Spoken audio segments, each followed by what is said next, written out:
마츠모토 세이초의 짐승의 길이라고 하는 작품이 있습니다. 우리가 흔히 일본의 그 추리파 소설은 마츠모토 세이초부터 시작한다라고 얘기하죠. 이제 범죄의 동기, 사회적 배경이 중시되는 이제 그런 명제를 내세웠다고 합니다. 인간을 묘사하는 게 그대로 사회를 묘사하는 거라고 얘기하고 사회파 소설가라고 얘기하죠. 히가시노 게이고나 미야비 미유키나 이제 많은 이들의 이제 서성이 이 마츠모토 세이치쇼가 아닌가라는 생각도 해봅니다. 이 짐승의 길이라고 하는 이 작품에서 보면 20만엔, 30만엔 이 돈을 너무 쉽게 이제 생각하는 거죠. 그 쉽게 생각하는 돈에 사람들이 노예가 되고 몰락하고 망가지는 거죠. 일본이라고 하는 나라에서는 개인의 프라이버시를 묻지 않는답니다. 개인 주소나 전화번호를 묻지도 않고 어디에 사는지도 묻지 않는다고 합니다. 왜겠습니까? 철저히 자신들의 속사정을 드러내지 않습니다. 가까이 지내고 술 한잔이라도 기울이다 보면 자신이 빚지고 있고 처지가 매우 우울한 걸 알게 되면 회사에 소문이 퍼지고 그게 약점이 돼서 가스라이팅 당하고 괴롭힘 당할 수 있는 빌미가 될 수 있음을 너무도 잘 알기 때문에 아예 그냥 거리를 두고 말을 안 하는 거죠. 한계에 부딪힌 그들이 얼마나 삶이 우울한지를 알게 되는 겁니다. 대한민국의 20대들이 빚을 너무 많이 지고 개인의 생각하고 파산한다고 놔버린다고 얘기하죠. 참 무서운 얘기입니다. 그들이 조심하지 않고 덜렁덜렁 대충대충 산 탓에 그렇게 된 것 같습니다. 앞으로 우리의 삶은 더 어려워질 것 같습니다. 어떻게 살아가야 될까요? 어떤 삶을 우리가 추구해야 될까요? 앞으로 더 많은 사람들의 파산과 몰락이 기다리고 있습니다. 주식이든 부동산이든 의미가 없습니다. 앞으로 한 2, 3년 지나면 많은 충격들이 더욱 현실이 될 것 같습니다. 지옥을 겪으면서 우리는 살아남아야 됩니다. 지옥 같은 현실을 견디려면 냉정해져야 되고 철저히 스스로 바닥으로 내려가야 됩니다. 온갖 일들을 다 도맡아서 해야 됩니다. A부터 Z까지. 생존 게임입니다. 앞으로 이 나라는 장기 침체로 갑니다.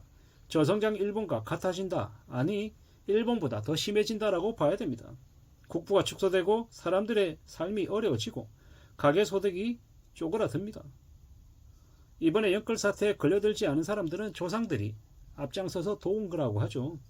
그들에게는 앞으로 많은 기회가 열리고 빚진 이들에게는 하층민이 노숙자 예약이 이미 걸려 있는 거죠.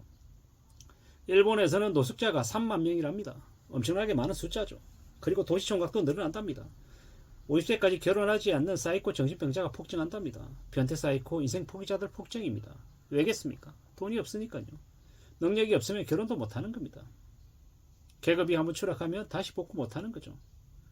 이번에 부자되기 열풍에 빠진 이들 전부 다 노예가 된 겁니다. 2025년부터 2035년까지 계속 몰락할 일밖에 없습니다. 앞으로 이제 시간이 지나면 지날수록 캠핑하고 여행 가는 이들도 많이 늘어난답니다. 왜? 기본급 사회니까요. 연장수당 없으니까요. 칼퇴하는 거죠. 버블 붕괴 장기 저성장 시대가 앞으로 심해지면 보통 사람들의 삶도 되게 단촐해지는 거죠. 이제 현금에 더욱더 집착하게 됩니다. 진짜 부자들은 10년에 한 번 정도밖에 안 움직인다고 하죠. 아주 천천히 움직인답니다. 자신이 아는 것 말고는 안 한다고 하죠. 노숙자들도 과거엔 되게 잘 산 화려했던 기억이 있답니다. 그 지나온 과거를 아무리 그리워해도 그 과거로 되돌아갈 수 없죠. 지금은 우리가 현실에 지금에 집중해야 될 시기입니다. 긴축사회입니다. 우리는 우리의 삶을 더 줄여야 되고 더 조심해야 됩니다. 퇴직시키고 내보내고 인건비 줄이고 고정비 줄이고 계속 줄이는 거 말고는 없습니다. 앞으로 우리는 더욱더 삶이 어려우실 거다라고 보면 맞겠습니다. 산다라는 게 정말 어려운 겁니다. 쉬운 게 아니다라는 겁니다.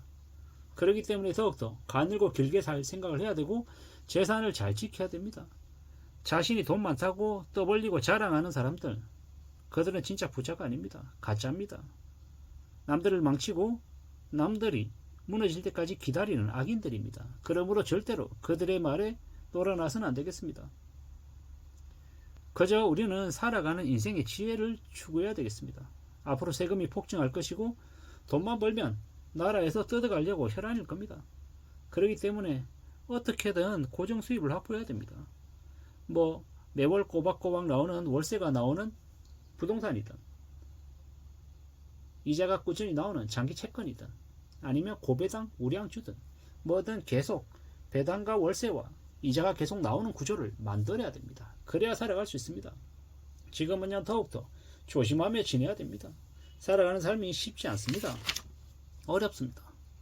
일희일비하지 말고 오래오래 머무를 생각을 해야 되겠습니다. 내 살 길은 내가 만들어야 되는 거지 누가 만들어주는 게 아닙니다. 정말 착실하게 지내야 됩니다. 남들하고 비교하지 말고요. 까불어대지도 말자라는 겁니다. 참 우리가 많이 생각하고 많이 움직이며 지내야 됩니다. 누가 뭐라 해도 정신을 바짝 차려야죠.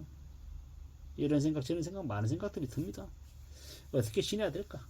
어떻게 삶을 만들어 가야 될까? 고민이 많죠. 부지런히 움직여야 됩니다. 안전하게 보수적으로 오래오래 살 궁리를 해야 될 것 같습니다. 한국은 잃어버린 20년이 시작되고 일본은 이제 다시 호황이 시작된다고 합니다. 이게 현실입니다. 서로 못 믿는 세상이 되고 음료수에 약 타가지고 근하고 이런저런 별짓들이 다 벌어질 것 같습니다. 그렇기 때문에 더욱더 조심 또 조심하며 살아가야 될 것 같습니다. 이상입니다. 서로 못 믿을 세상입니다. 음료수에 약 타고 이제 쓰러지게 만들고 가지고 있는 돈 다 뜯어가고 장기도 훔쳐가려고 하는 그런 세상입니다. 앞으로요 우리네 삶은 더 어려워지고 더 힘들어질 것입니다. 광기가 엄청 터져 나올 것 같습니다. 함부로 우리는요 욕심 부려서는 안 되겠습니다. 열로 어찌고 하는 말은 다 개소리입니다. 우리들의 삶이 어느새 나이 들어간다라는 겁니다. 함부로 까불지 말고 자신의 삶을 어떻게 좀 잘 구축해 나갈지 차근차근 좀 잘 만들어 나가야 될 것 같습니다. 우리가 살아오는 인생 자체가 우울하거나 불행하다라고 해서 나중까지 미래까지 그럴라는 법은 없습니다. 그러므로 현실에 굴복하거나 좌절하지 말고 차근차근 삶을 좀 잘 헤쳐나가야 될 것 같습니다. 다듬어 가자라는 말씀을 드리는 겁니다. 누가 뭐라 해도 이 힘들고 어려운 현실은 포기하지 않고 내려놓지만 않으면 극복할 수 있는 때는 온다. 그러므로 차근차근 기다리고 또 기다리자 라는 말씀을 감히 드립니다. 남들 맛있는 거 사주고 밥값 낼 수 있는 여유가 있으면 노년에 충분히 잘 사는 겁니다. 그렇게 살 수 있게끔 자신의 삶을 좀 잘 가꾸고 소비를 절대적으로 줄이고 아끼고 또 저축해서 미래를 노후를 대비해 나가면 좋겠습니다. 그렇게 살아가고 싶다라는 말씀을 드리고 싶습니다. 힘들고 어려운 현실을 잘 헤쳐나가야 될 것 같습니다. 이상입니다.